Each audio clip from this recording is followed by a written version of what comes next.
Yo, what is up, guys? This is Troy D from the Troy D 24/7 Mall On Point Reviews. All day, every day. We are back with a perfume that costs over $1,000.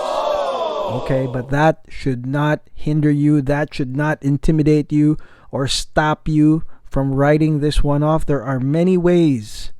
If there's a will, there's a way, as they say, to get a hold of this one. This perfume is none other than Roja Parfums.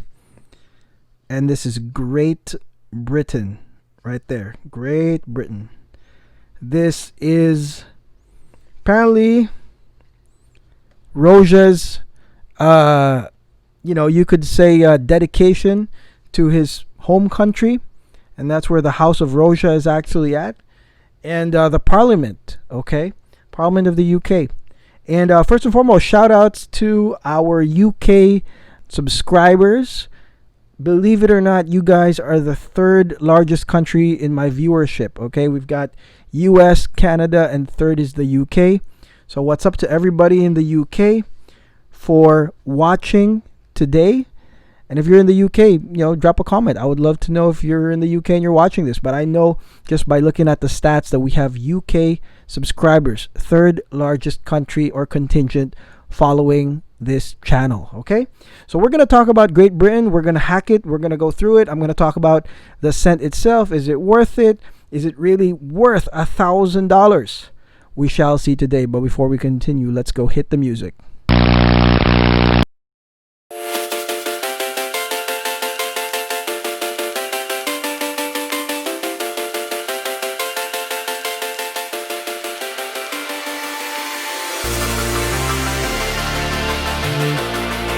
Okay, we're back. Let's go try this out. All right.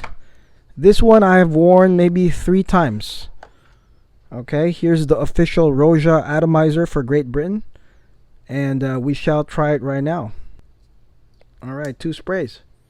Oh, man. Wow. I mean, I'm just I'm just recovering from that amazing spray of Roja Great Britain. Wow.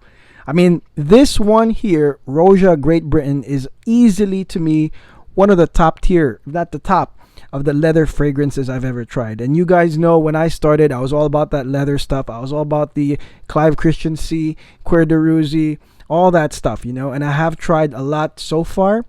But I think this is either top 1 or top 2, okay?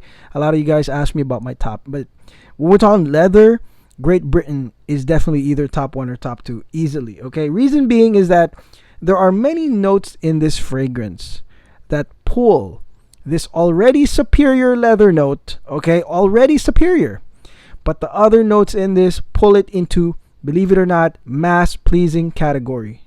Takes it to mass pleasing category, which is funny because normally the people who can purchase this $1,000 perfume are the ones that are not into the mass pleasing stuff, they maybe don't want to buy the cheap stuff. Okay, but this one right here, that's what makes it superior. Okay, the citruses and the florals, for example, it has citrus, it has florals, it keeps it in super pleasing land. You know what I mean? And because although you are smelling high-end leather, the citruses here as well as the florals, it keeps the fragrance absolutely fresh and tantalizing. Okay, the citruses here, I know there's bergamot here, is not front and center, but they do, keep Great Britain fresh.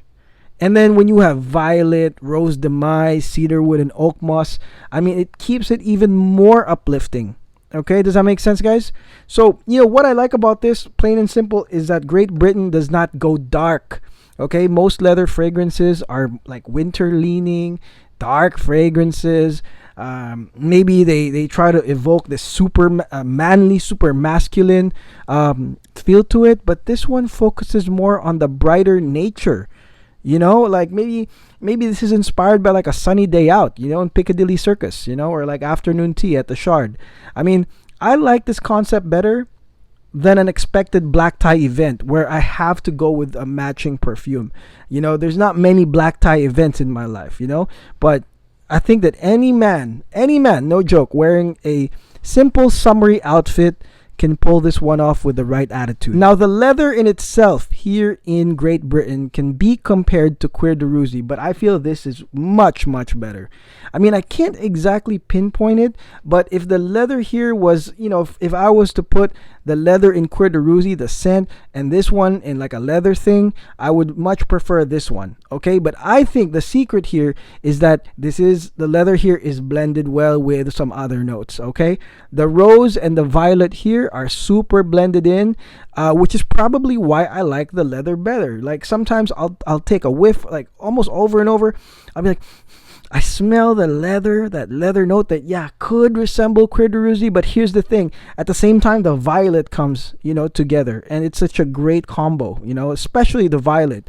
It comes in, the rose comes in, which is not, like a front and center actor. It just comes in and kind of complements that leather note. And that all together makes, I guess it gives that perception that it is a superior leather. But you're actually smelling different notes at the same time. And the leather, though, it doesn't go away. It's there from start to end. And so you really don't know. You know what I'm saying, guys? Like you just, in your head, you just feel like you are smelling a much high quality leather, okay? I mean, this fragrance, this fragrance is so opulent, but it's so casual in the nature. Yeah, I don't know. Like, I'm trying to think about, what could be the inspiration for this, and I've been to London. I've stayed in London many, many times, and I'm trying to really see if it was the Parliament or if it was really just like a nice day out, because I feel like it's so casual. I feel like it's about, Great Britain is about like smelling like $1,000,000, on a casual day out. So, if you want to smell like $1,000,000 today, then this is probably your scent right here. It doesn't convey that opulence of like, oh, I'm royalty. It really doesn't, guys, because the other notes here really smell so pleasing that it's just not, I mean, you could be trying to smell high end, but mostly what you'll get is you'll feel like you're smelling like $1,000,000. But it's not like you're imposing yourself as a guy that's worth $1,000,000. You know what I'm saying? So, anyways, let me continue. Now, as Great Britain, dries down, okay, as this dries down, the powdery orris comes out. So that adds to the opulence. Obviously, the orris, to me, I almost always link it to opulence. Powdery notes, powdery orris is always in those opulent ones. And then you can also smell ambrette, which is like a musk-like, whiskey-like scent. That, if you can imagine, when you have ambrette and you mix that with the leather, it keeps it masculine, keeps it intoxicating, okay? And then there's also labdanum as well as ambergris. There's a good amount of ambergris in here, on top of other notes like carrot seeds, tolu balsam, and styrax, okay? But let me say this, guys, don't be confused with all the notes. All this does is basically provide a soft landing for this fragrance. Okay, and I assume the people that wear this, why do they love it, is because it goes from uplifting to powdery to musky ambergris smelling. It's such a nice progression with the leather going along, the high-end leather going along every step of the way. It's quite a concoction, and it's quite a way to develop this fragrance. And like I said, if you're going from uplifting to powdery to musky with the leather, I mean, it's such a soft landing. It's such a soft progression that, it's just very likable. That's it. And to me, Great Britain here is like an aura scent. Like if you want to project this like aura, like casually project this aura of maybe manliness with class, without being too overbearing. This fragrance has enough soft touches to basically keep you in the safe but winning zone, okay? Besides the fact that the leather here smells good, guys, I mean, the opening, the mid, and dry down notes will ensure the likability of your SOTD. If you choose Great Britain, it will ensure the likability. Because like I said in the beginning of this video, there are the notes here that keep it on pleasing territory, okay? And also because this one lasts long, this aura will be with you all day. Okay, now finally, guys, when it comes to the price, $1,000, there's a couple things here. Do you care about presentation of the bottle? Do you care about collectability?